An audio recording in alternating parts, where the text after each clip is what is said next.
worst-nya ya sampai mereka tutup dan mungkin mayoritas dari mereka tutup. Ini yang dikhawatirkan oleh industri dari awal.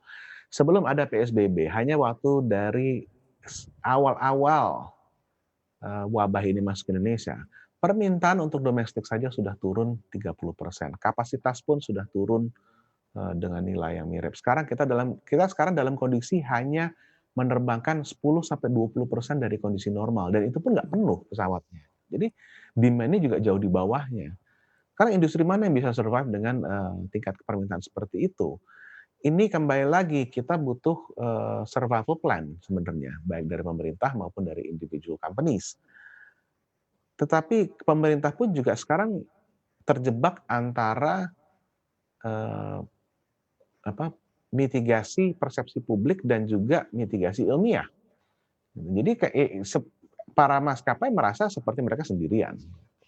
Worst case-nya seperti apa ya? Worst case-nya ya mass closures. Gitu. Kita sih berharap itu tidak terjadi, tapi maskapai-maskapai waktu di bulan Maret kita estimasi mereka bisa survive sampai bulan Juni dan bulan Juli sampai September inilah masa kritisnya.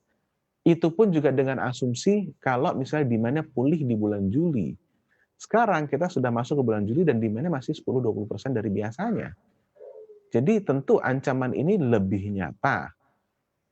Tapi kembali lagi, tidak semuanya maskapai terbuka di mana kita bisa melihat kondisi keuangan mereka seperti apa. Jadi worst case scenario-nya ya kembali lagi seperti tahun 98 satu persatu akan mengalami mass layoff dan satu persatu juga mungkin terancam bangkrut. Jadi ini jujur banyak di industri ini kalau kita mikir jangka panjang mereka sangat khawatir. Ya, ini sudut pandang yang sangat menarik dari Anda. Kita review lagi, bahkan sebelum pandemi ini melanda, ini kan juga dunia aviasi sudah banyak menemukan atau mendapatkan tantangan. Ada banyak faktor penekan dan pemberat di sana.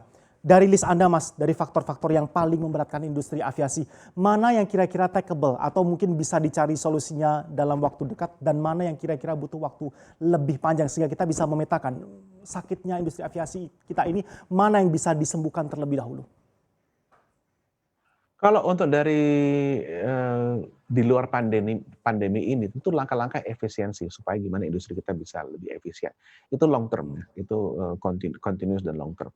Untuk jangka pendek, maskapai kita dari sisi jangka pendek cukup kompetitif dibanding mereka mengambil margin yang sangat tipis dibanding negara-negara lain. Tapi kalau yang terkait dengan pandemi ini, tentu ini sangat tergantung dengan kebijakan pemerintah.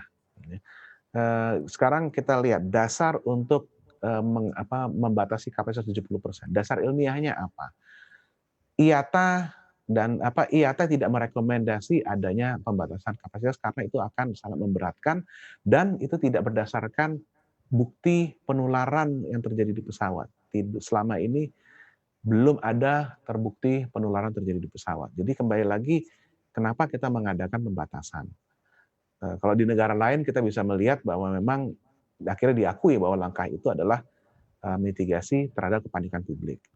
Di sisi lain juga masalah health protokolnya, yaitu mengharuskan adanya testing, rapid test atau PCR sebelum berangkat. Untuk domestik, negara mana yang melakukan itu? Nggak ada, hanya Indonesia. Ya, dan kalau negara lain mereka melakukan testing on arrival, baik gratis maupun berbayar. Gitu. Baik. Dan ini dampaknya nggak cuma penerbangan, dampaknya sampai ke industri lain seperti pariwisata.